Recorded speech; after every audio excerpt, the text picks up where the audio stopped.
Сәлем достар, қалдарыңыз қалай? Сіздермен бірге өнерлі ана. Бүгінгі сабақта қазіргі таңда хит болып жатқан ажар тюрбанын тігіп үйренеміз. Тігілу жолы өте оңай әрі сәнді тюрбанның түрі. Қараңыздар, шаштарыңыздың барлығы жинақы тұратын болады. Мінекей арт жағында резинкасы орнатылған және де әдемі өрім жасалған. Осының барлығын үйренем десеңіздер, менімен бірге болыңыздар. Ал ендеше бастайық. Ал қыздар, ендеше бастайық. Бізге негізгі матамыз керек. Ажар тюрбанына кез келген матаны алсаңыздар болады. Қазірге шелк, креп шифон алсаңыздар да кез келген матадан тіге аласыздар. Менікі мінекей шелк матасы, ішіне креп шифон матасын қолданатын боламын. Қазір ең алдымен негізгі матадан бір бөлігін қиып аламыз, соны көрсетемін. Дәл сондай бөліктің төртеуін қиятын боламыз. Екеуі подкладтан, екеуі негізгі бөліктен. Мінекей қараңыздар, бетіне бетін қаратамыз матаның. Мінекей.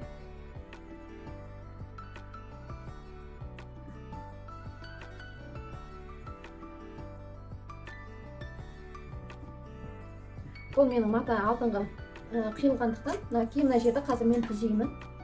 Осы жерден 24 сантиметр өлшеп аламын.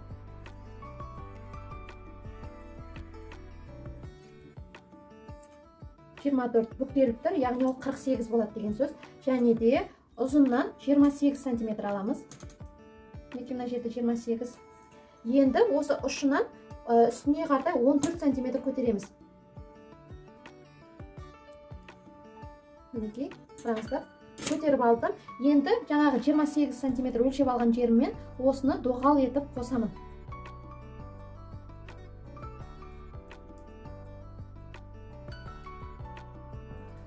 Енді осыны қазір қиып аламын.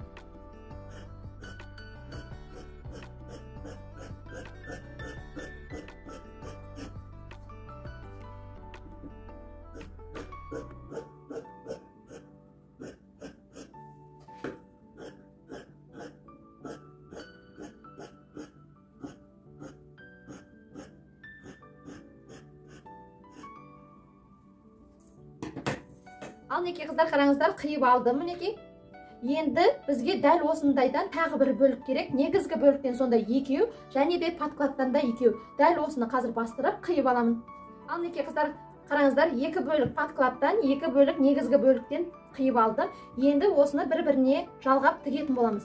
Ол үшін қараңыздар, негізгі бөлікті бетіне қаратып қоясыздар. Осының үстіне подкладымызды қойып, осы жерден тігіс түсіріп шығамыз. Мінекей, осы екеуін бірге жалғаймыз.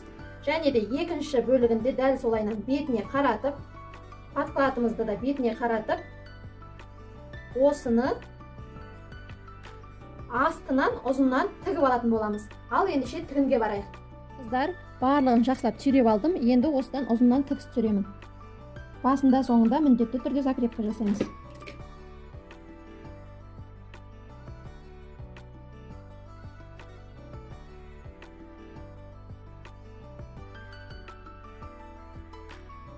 Ал неке қыздар, астыңғы бөлікті тігіп алдық, қараңыздар.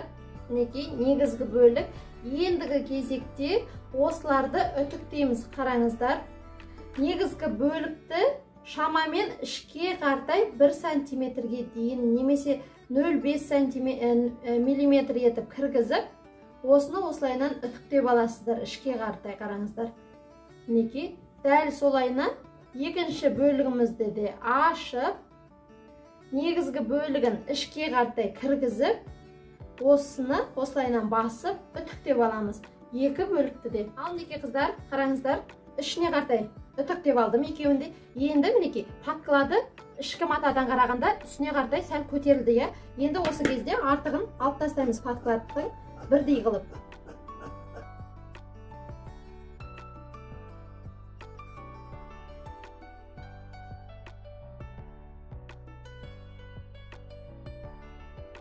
Мінекей, артық жерлерін алып тастадық. Ендігі кезекте бізге резинка қажет болады. Резинканың ені 2 сантиметр, ұзындығы 12 сантиметр. Осыны, мінекей, осы жерге сиятындай етіп, біреуін қазір ұзыннан ұзақ тігіп шығамыз. Осының ішіне сосын резинканы кіргізетін боламыз.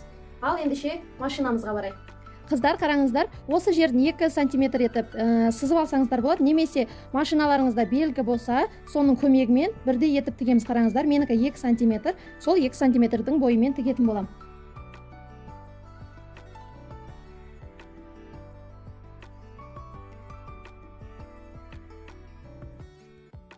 Қараңыздар қыздар, тігіп алдым. 2 сантиметрді.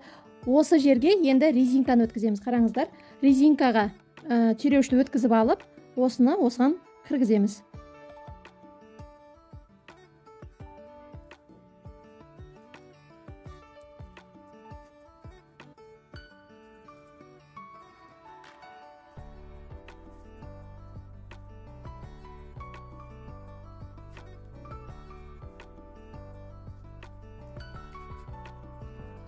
Қараңыздар, резинка матамен бірдей болған кезде осы жерде тігіп аламыз.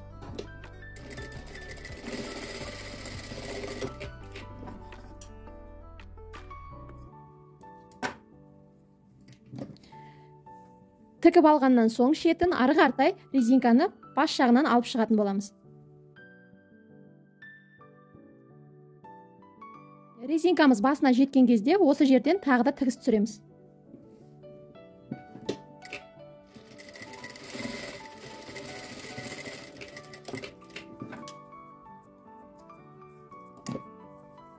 Ал неке резинкамыз дайын болды. Әзірге шетіне жинамаңыздар, осы күйінде тұрсын. Қазір біз осы резинка жалғаған бөлігімізді бастапқы бөлікпен жалғайтын боламыз.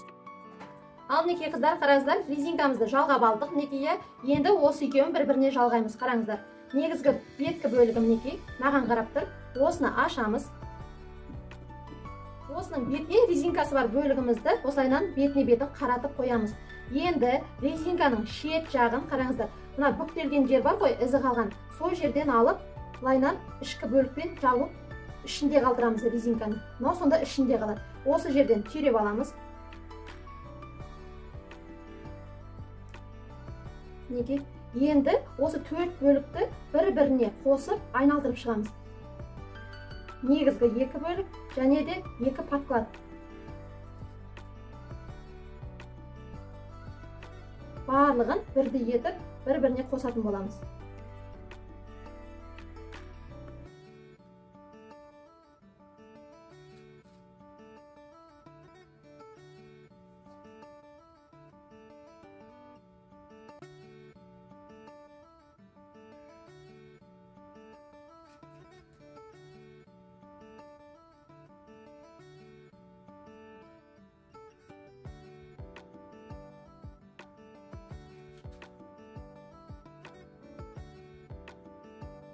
Неке қараңыздар, сәл айналдырып қосып алдым. Енді екінші жағын бір-біріне теңестіреміз. Неке резинкасы барды ішінен, неке мына сызық үтіктелген жердің басына қойып, подкладпен жабамыз. Сонда ол арасында қалады, екі ортада қалады. Осы жерден де түйреп аламыз.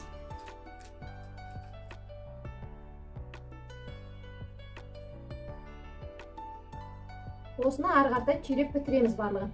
Ал неке қыздар, қараңыздар, барлығын түйреп алдық, айналдырып, енді осыны тігетін боламыз. Қазір тігіс барысында көрсетемін. Ортаға келген кезде подкладымызды тікпей, негізгі бөлікті тігіп, қайтадан подкладқа көшетін боламыз. Оны толығымен жұмыс барысында көретін боласыздар. Ал қыздар, қараңыздар, резинка жағынан тігіп бастаймыз.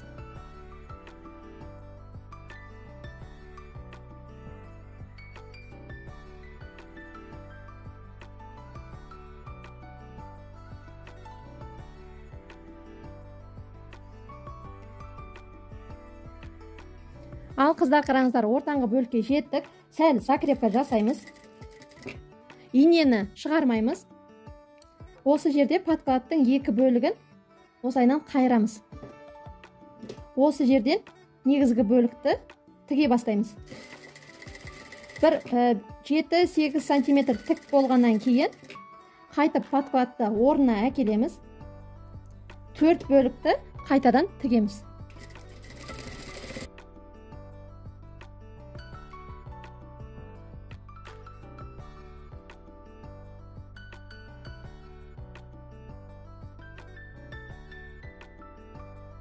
Ал неке қыздар, айналдыра тігіп болдық. Енді мінеке жаңа қалды ғой подкладымыз тікпей. Осы жерден айналдырамыз.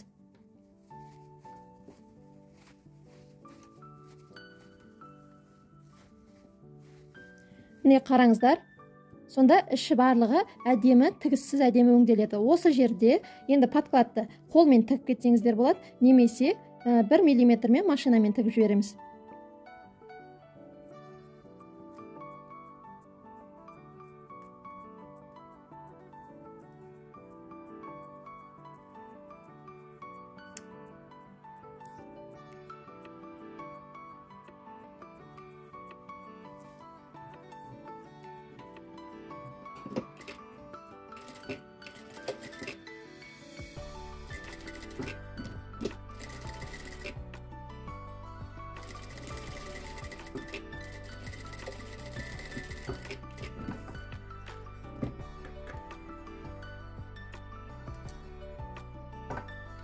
Ал мінекей қыздар, подкладты тігіп тастадық.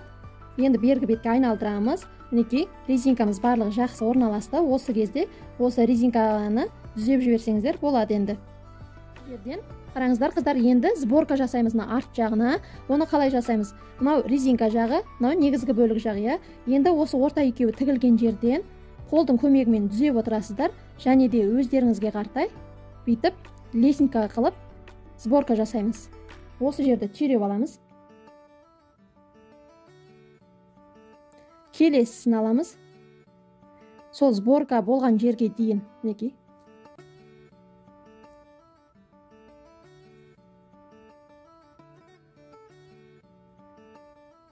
Осылайынан басынан соңына дейін айналдырып шығасыздар. Қараңыздар, тағы да ішінен барлығын түзейміз. Қолдың көмегімен жаңағы жерге дейін әкелеміз.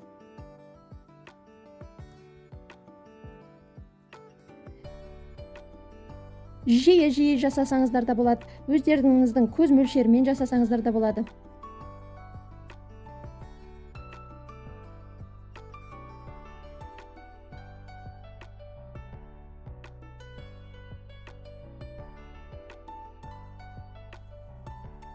Мінекей қыздар, барлығын жиырып шықтым. Мінекей, көрдіңіздер ме? Енді осының бойымен тігеміз. 1 мм қашықтықта.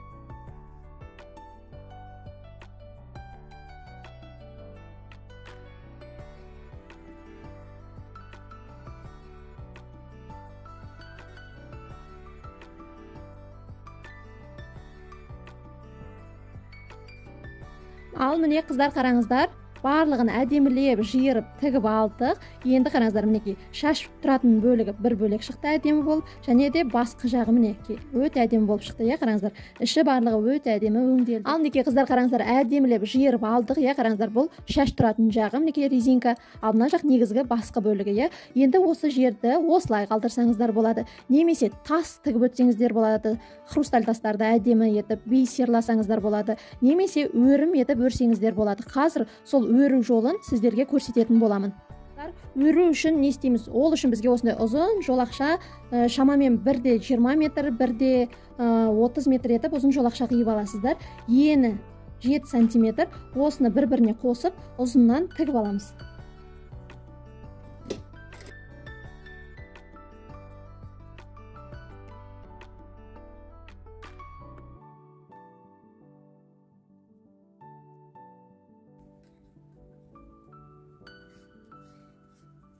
Ал қыздар, ұзын жолақшаны тігіп алдық. Ендігі кезекте осыны бергі бетіне айналдырамыз.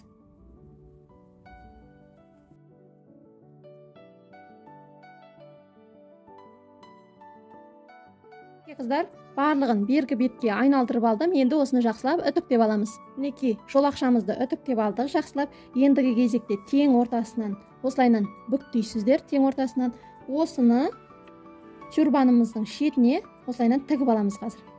Мінекей қараңыздар.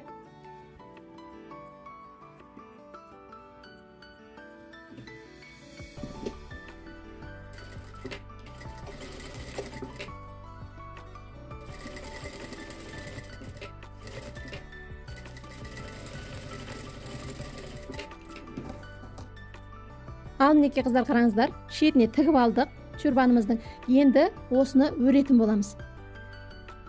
Екеуін бүйтіп өретін боламыз. Тең ортасын ұстайсыздар, соны бүйтіп қатты тартпаңыздар. Осы бүктеген кезінде қай жерден келеді, мінекей қай жерге келіп тұр, өрген жеріміз сол жерден инені түйрейміз.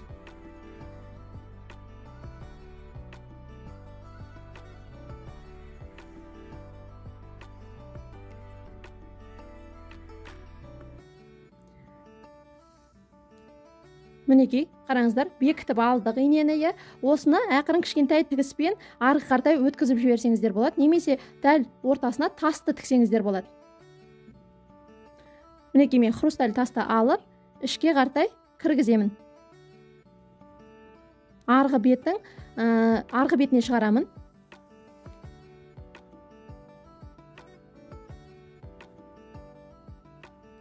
Мінекей, қараңыздар.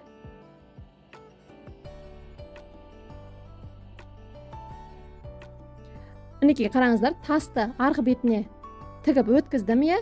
Инені енді келесі өрімді жасаймыз. Мінекей тағы да бүйтіп ол өрімнің де тең ортасын ұстаймыз. Қай жерге келеді? Мінекей мына жерге келеді. Осы жерден инені шығаруым керек. Ол үшін инені осылардың арасынан өткізіп жіберемін, көрінбейтіндей қылып.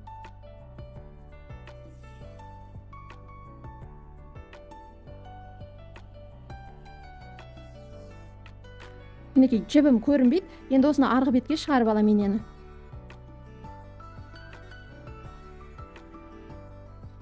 Өрімді жасаймын.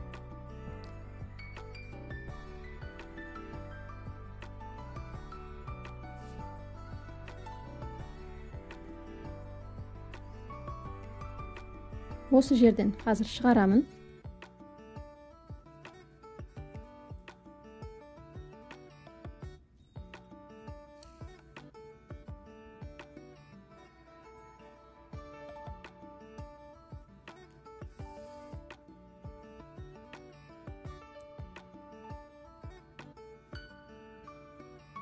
Дәл осылайынан жалғастырамыз. Келесі өрім қай жерден келетінін көріп аласыздар. Сол жерге инені әкелеміз енді.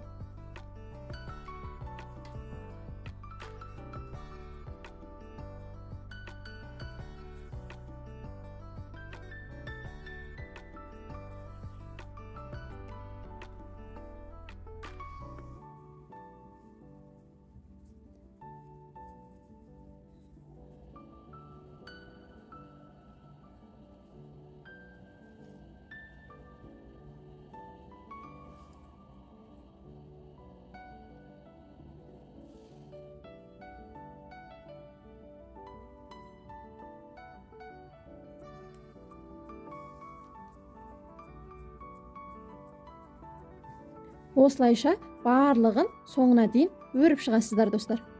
Ал неке қараңыздар. Әдемілеп өріп тігіп шықтық, иә, қараңыздар. Өте әдемі шықты, өрімі прям қараңыз. Күшті болып тастармен. Енді неке соңына жақындадық. Енді соңғы өрімді жасаймыз былайынан. Сәл неке астына қаратай қиямыз. Осы жерді аяқтап бітіреміз. Осы жерден қиып аламыз.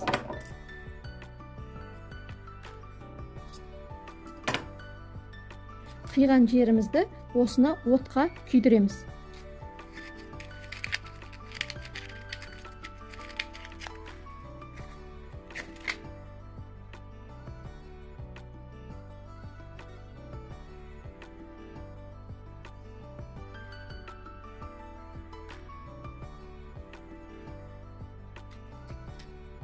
Неке күйдіріп бір-біріне жапсырдық. Қараңыздар, жабысып қалды, иә.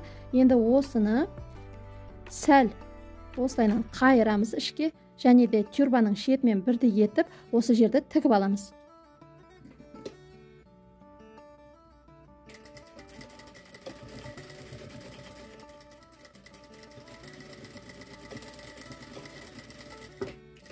Ал неке қыздар, ажар тюрбанын аяқтадық. Қараңыздар, қандай әдемі тюрбан болып шықты. Іші барлығы әдемі өңделді. Неке резинка шаш тұратын жағы, және де міне өрімді әдемілеп отырып өрдік сіздермен бірге. Дәл осындай ажар тюрбанының міне мен сіздерге айтқандай таспен тігілген түрі де бар. Дәл осылайынан өрімнің орнына тас тіксеңіздер болады. Өте әдемі, баста өте әдемі тұрады, ешқай жері қыспайды. Егер де сабақ ұнап жатса, лайк басып, комментарий жазуды ұмытпаңыздар. Достарыңызбен де бөлісе жүріңіздер. Келесі сабақта кездескенше.